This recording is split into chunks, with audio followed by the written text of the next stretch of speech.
We have a resolution by the Attorney General. General McCollum. Thank you very much, Governor. I'm here today to offer a resolution to make May the ALS Awareness Month. ALS is Lou Gehrig's disease by its most common name. And I'd like to introduce and ask to come to the rostrum at this time Barbara LEACH, the chairman of the Walk to Defeat ALS in Orlando, Nancy BAILY, the director of operations of the ALS Association of the Florida chapter, and Ed Court and Shelley Dansky, who are families that have been impacted by Lou Gehrig's disease. If you all could come up to the rostrum, and I don't know if anyone else is with you, but whomever at this time.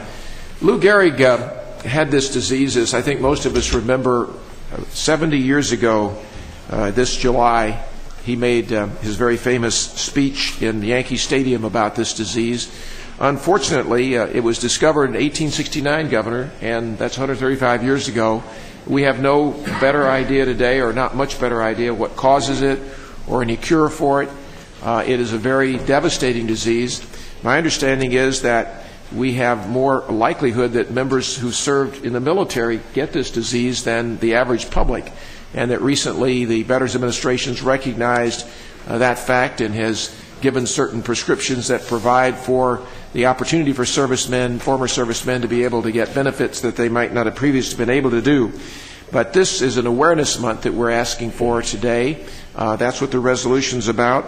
It encourages all Floridians to support programs to enhance a better understanding of Lou Gehrig's disease, ALS, and a better understanding of those around them who may have it, as well as the need to continue the research that goes into trying to find what causes it and a cure for it. And with that, I would move the resolution, Governor. Second. Moved and seconded. Show it approved without objection. Good morning. Good morning. Good morning. Attorney General McCollum, Governor Christ, and other members of the Cabinet, thank you for sponsoring this resolution. My name is Nancy BAILY, and I'm on staff of the ALS Association Florida chapter. We help patients and families that are suffering with this disease through programs like support groups, respite care, equipment loans, and an ALS clinic at the Mayo Clinic in Jacksonville. As Attorney General McCollum mentioned, it's been 70 years since Lou Gehrig gave his farewell speech to baseball because of his ALS. We have not made much progress in research for a cure or even the cause. Every 90 minutes someone in America is diagnosed with ALS, and every 90 minutes someone dies of ALS. It is a fatal disease that slowly paralyzes patients, lose their ability to communicate, to breathe, and ultimately to live. So through this awareness proclamation or resolution, we're hoping that we bring to light the devastating impact that this disease has on our communities, as well as Attorney General McCollum mentioned, veterans are twice as likely to be diagnosed with ALS, so we're working very closely with the Department of Defense to try to find the reason for that and ultimately leading to a cure for ALS. I'd like to introduce the other members of the group here with me. First is Barbara LEACH. Good morning. Morning. As Nancy pointed out, I'm the chair of the walk in Orlando, and we take our walks very seriously in Orlando, hence the, no, just kidding. We're not that tough. Come on down, we'll have fun, honest. Ideally, no injuries. Although one Floridian is diagnosed every day and one Floridian dies every day from ALS, it's still a very rare, unknown disease. ALS quietly entered my life in the fall of my second year of law school here at Florida State, when my professor, Stephen Guy, was trying to write on the board and was complaining about his arm, and he thought he had an old bicycling injury that was acting up. By the fall of my third year of law school, ALS had demanded center stage in my life when Professor Guy's bicycling injury turned out to be ALS. And this is a professor whose life has impacted countless students, both his and those that he's met through his outreach throughout the country through his scholarship. And this resolution, thanks to this resolution, awareness will be spread throughout our state, and people won't have to wait until they receive their diagnosis of ALS to learn of ALS. Due to my advocacy of ALS for the past 3 years since Professor Guy was diagnosed, I have heard the stories of ALS suffering, and fortunately this resolution will help spread awareness prior, because awareness leads to advocacy, And it's the advocacy which leads to a cure. So on behalf of Professor Guy, who is unfortunately not capable of being here, and his former and current students, thank you for this. Thank you. Good morning. I hope you remember that I was here last year telling you about my son-in-law who passed away from ALS. I'm just a retired guy helping out my daughter, and she couldn't come last year.